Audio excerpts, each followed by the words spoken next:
cette unification va nous donner la possibilité de créer une future capitale du 21e siècle qui sera à l'image des capitales du bassin méditerranéen qui nous entourent, comme Rome, comme le Caire et surtout comme Istanbul.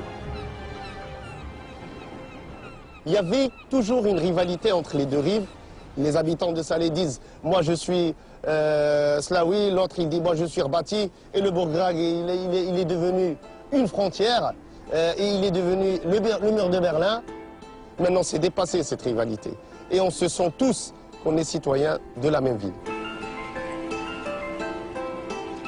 Tous citoyens de la même ville, y compris ceux qui vivaient de la séparation entre Rabat et Salé, comme Mohamed Jalal, l'un des nombreux barcassiers du fleuve qui transportait les habitants d'une rive à l'autre et promène désormais surtout les touristes. Avant, il y avait toujours des différends entre la population de Salé et celle de Rabat. Ils s'insultaient, ils se méprisaient, ça pouvait aller très loin et même être très violent.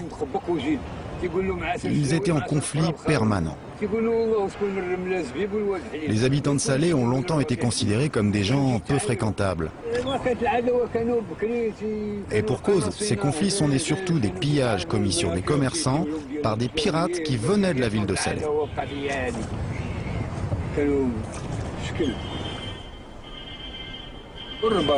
Rabat sera toujours Rabat. Même si la ville grandit de jour en jour, même si elle se transforme, elle reste entière. Et puis, lorsque le tramway fera son apparition ici, Rabat aura encore mûri et elle sera beaucoup plus belle.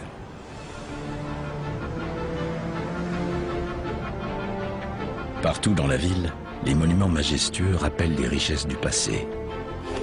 Comme la tour Hassan, qui depuis près de 8 siècles semble veiller sur la cité.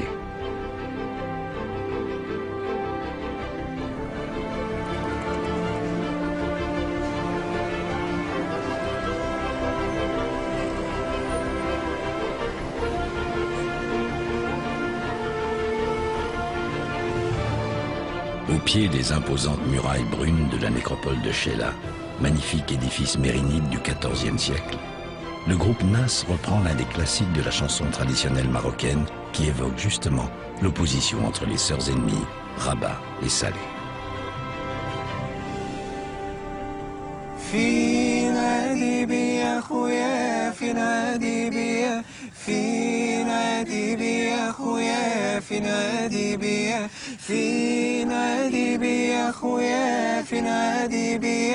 في نادي بي يا خويا في نادي بي دقات تبع دقة وشكوني حط الباس دقات تبع دقة وشكوني حط الباس لا تلومونا في الغربة يا هاد الناس لا تلومونا في الغربة ولعت الغربة لا تكذبوا على الروميات ما هي نشبع أنا ما نسيت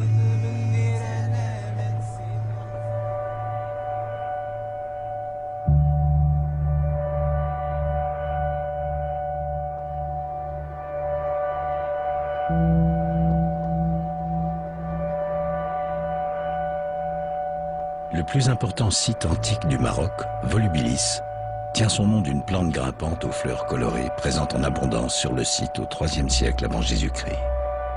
Les ruines de cette puissante cité romaine sont aujourd'hui classées au patrimoine mondial de l'UNESCO. Juste en face, surplombant toute la vallée, est accrochée sur un éperon rocheux la ville de Moulay Idriss, ainsi nommée en hommage au fondateur de la première dynastie arabe du Maroc, qui repose en ces lieux. Mais la principale ville de la région, ceinturée par une muraille d'une quarantaine de kilomètres, c'est Meknès. D'apparence tranquille et simple, elle conserve pourtant de nombreux monuments qui lui ont valu le surnom de ville aux 100 minarets.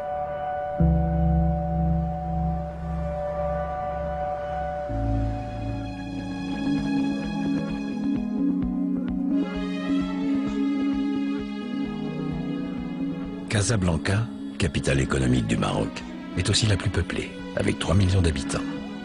Casablanca est à l'image de sa population, jeune, urbaine, ouverte sur le monde.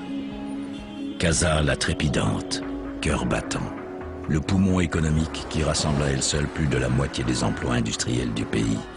La ville blanche, n'oublie pas non plus d'être l'un des lieux spirituels emblématiques du Maroc.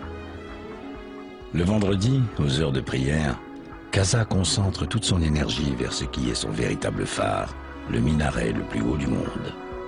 Construite en grande partie sur la mer, la mosquée Hassan II, érigée en 1993, est un modèle d'architecture religieuse.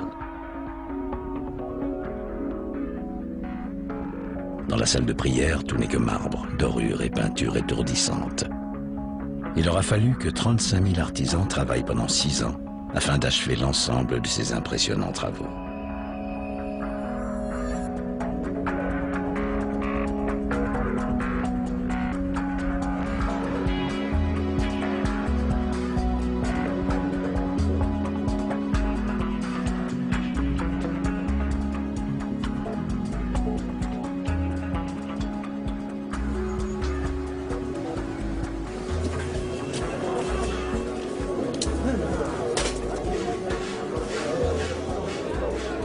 Au cœur du quartier Maarif, le marché est le terrain de chasse de Meriem Cherkaoui, jeune chef cuisinier formé dans les plus grandes écoles, qui est revenu à Casablanca pour y ouvrir son restaurant. C'est ici que cette amoureuse des traditions culinaires marocaines vient choisir les précieux ingrédients qu'elle utilise dans ses créations gastronomiques. Le marché, c'est d'abord une rencontre humaine. Allez, la fleur d'oranger, je crois. Ça, c'est bien. Mais en hiver, c'est bien de travailler des miels cuits. Ça, c'est plus doux. Mais je vais prendre le miel de montagne. Entre le fort Et le doux. On a les deux. Ici se fabrique sous vos yeux l'amlou, une délicieuse pâte sucrée faite d'amandes, de miel et d'huile d'argan.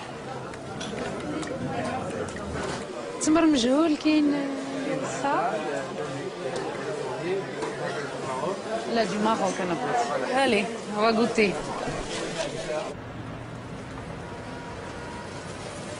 Meriem Cherkaoui, chef cuisinier et propriétaire de la maison du gourmet.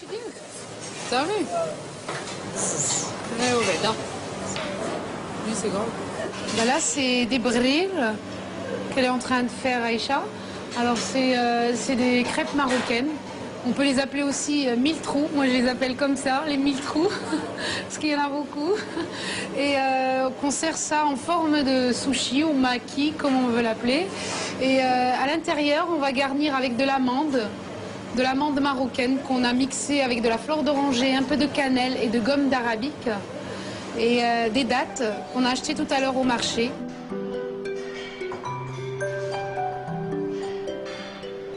C'est un hasard, on va dire, j'ai débarqué là-dedans parce que j'ai un bac S et je devais aller en France pour faire plutôt une école de commerce ou autre. Et j'ai vu l'Institut Paul Bocuse, c'est dans un château, c'est beau. J'ai dit ça, c'est ce que je veux faire.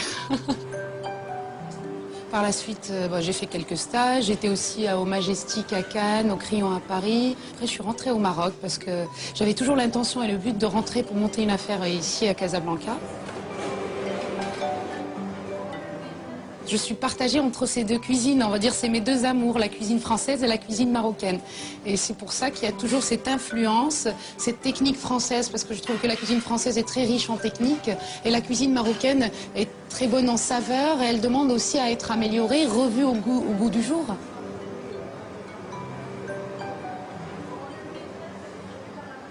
Bon, effectivement, les mentalités des Marocains ont beaucoup évolué, on va dire ces 10 dernières années. Et ils veulent beaucoup manger comme en Occident, manger toujours japonais, manger italien, manger toutes ces influences qui nous arrivent de partout. Et moi, je me suis dit, mais pourquoi pas la cuisine marocaine? On peut la manger autrement, on peut la varier. On a bien eu la pastilla qui est arrivée, les couscous. Et puis aujourd'hui, il faut une nouvelle vague, il faut une nouveauté aussi. Et c'est pour ça que moi, en fait, j'essaye de m'ouvrir sans dénigrer les racines et les traditions. Je m'appuie toujours sur une vieille recette ou quelque chose qui existe, en lui ramenant une touche de l'extérieur, on va dire.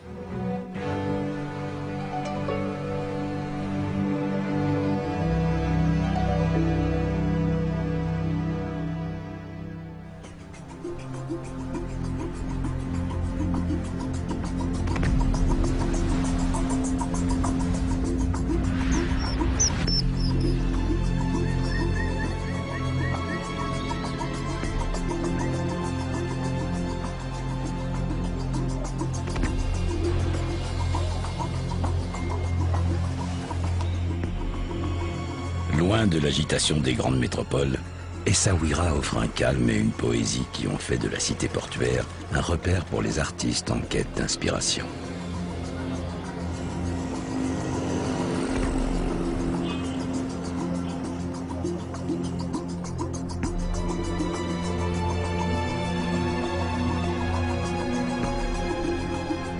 Mais Essaouira, c'est aussi un port de pêche.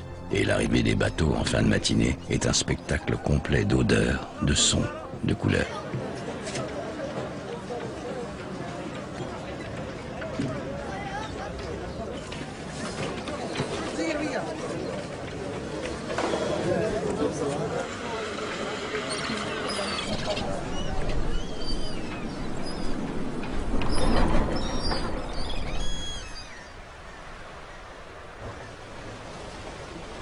Pêcheur depuis de nombreuses années, Azdine Sanana est depuis peu devenu artiste peintre.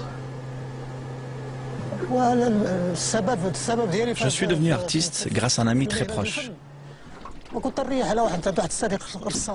Il me demandait souvent de prendre un pinceau et de peindre avec lui. Je ne me suis jamais pris au sérieux. Je faisais un peu n'importe quoi. Et puis un jour, après avoir peint, il a été surpris et m'a aussitôt conseillé de montrer mon travail à Frédéric, un critique d'art.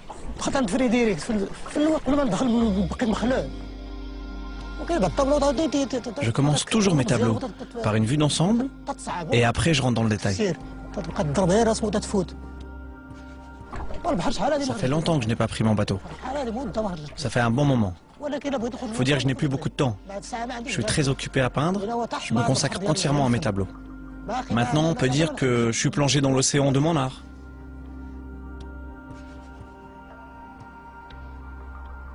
Claude Jadot dirige la galerie Damgarde.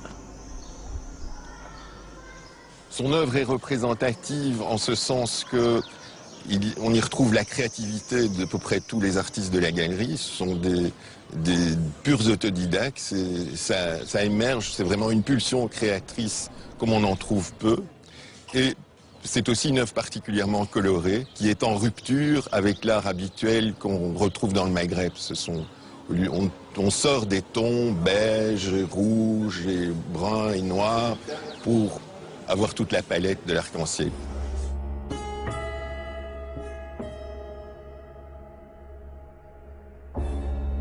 C'est une ville créée de toutes pièces dans la deuxième moitié du XVIIIe siècle, mais qui a servi de port à Tombouctou. Le trafic des esclaves passait par Essaouira, beaucoup se sont établis ici, et donc on retrouve dans cet art une africanité marquée par la présence d'animaux entremêlés, de figures zoomorphes.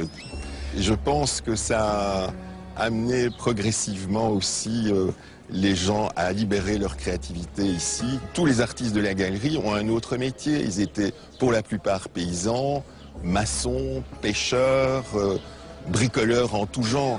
Mais alors là, presque au sens du buffet. Par rapport au nord du Maroc, où on vit plus à l'européenne ou à l'occidentale, ici on est plus dans l'Afrique subsaharienne. Je ne vais pas dire que c'est l'Afrique subsaharienne, au contraire, mais la mentalité, c'est vous les Européens, vous avez la montre, nous on a le temps. Voilà, c'est ça, et ça résume bien la façon de vivre ici.